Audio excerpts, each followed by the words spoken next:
Assalamualaikum warahmatullahi wabarakatuh. Kawan-kawan sekalian, alhamdulillah Allah Ta'ala bagi kesihatan lagi.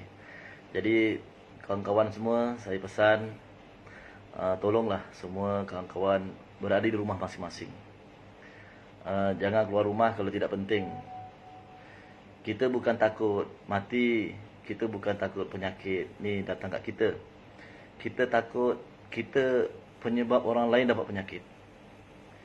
Tuan-tuan bersabar. Dalam masa 14 hari ni, ahli keluarga kita semua duduk dalam rumah.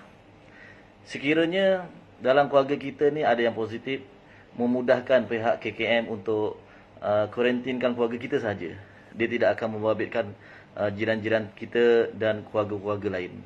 Tetapi dengan sikap kita yang tidak mahu duduk tetap di rumah, kita bergerak. Sekiranya didapati dalam kalangan kita, ahli keluarga kita ada yang positif, ini akan menyukarkan untuk pihak KKM untuk membuat tindakan, kena detect balik perjalanan tuan-tuan sepanjang 2 minggu sebelum. Jadi banyak tempat kita telah pergi. Jadi kita kena taat keadaan ni supaya apa? Dalam masa 14 hari ni perkara ni dapat diselesaikan. Dengan sikap kita yang tidak taat ni menyebabkan berkemungkinan kita punya kuarantin ni bukan ambil masa 14 hari. Mungkin akan disambung lagi 14 hari kemudian lagi. Sekiranya perkara ini tidak selesai, mungkin akan ditambah lagi 14 hari lagi. Jadi benda ni mungkin akan berlarutan menjadi 2-3 bulan.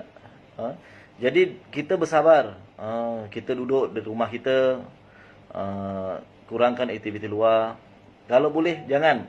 Kita jangan percaya pada siapa pun di luar.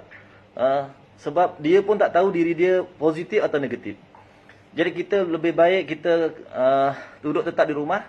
Dan kita jangan nak buat hubungan silaturahim, pergi jumpa orang, jumpa kawan kita ke. Masa ni tak sesuai. Sebab kita tak tahu kita pembawa. Dan kita pun tak tahu yang kita jumpa tu dia adalah pembawa. Jadi buat masa ni untuk seminggu ni kita taat je lah. Kita duduk di rumah kita, buat amalan di rumah.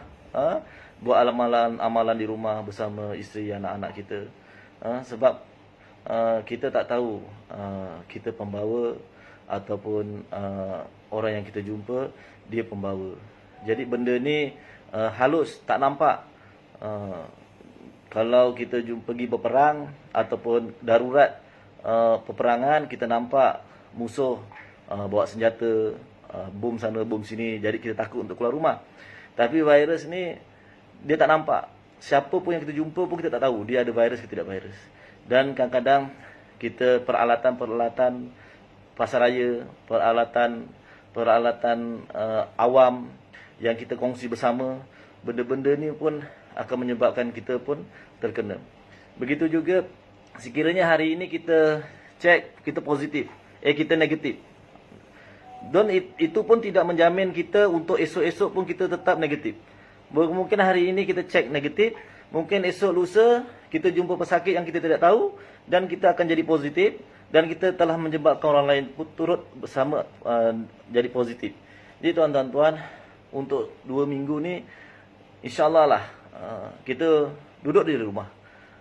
Macam saya ni dah duduk di kuarantin dekat mana? Dekat KKM.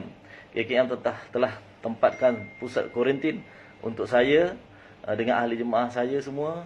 Kami redha keadaan ni dan kami bersetuju mereka kuarantin kami sebab kami nampak banyak kebaikan dengan perkara ini dilakukan berbanding mungkin kami bertebaran kat luar sana. Sebab diri kami pun kami tak tahu kami sama ada negatif atau positif. Sebab benda ni mengambil masa dalam 2 minggu baru nampak dia punya kesan dia. InsyaAllah tuan-tuan semua ya, semoga kita semua dirahmati Allah SWT. Dan sekiranya kita mati dalam keadaan kita taat, kita dalam kena wabak, Allah SWT akan beri kita pahala mati syahid. Kita tidak menyusahkan orang lain dan kita tak jadi penyebab untuk orang lain pun dapat wabak ini insyaAllah. Assalamualaikum warahmatullahi wabarakatuh.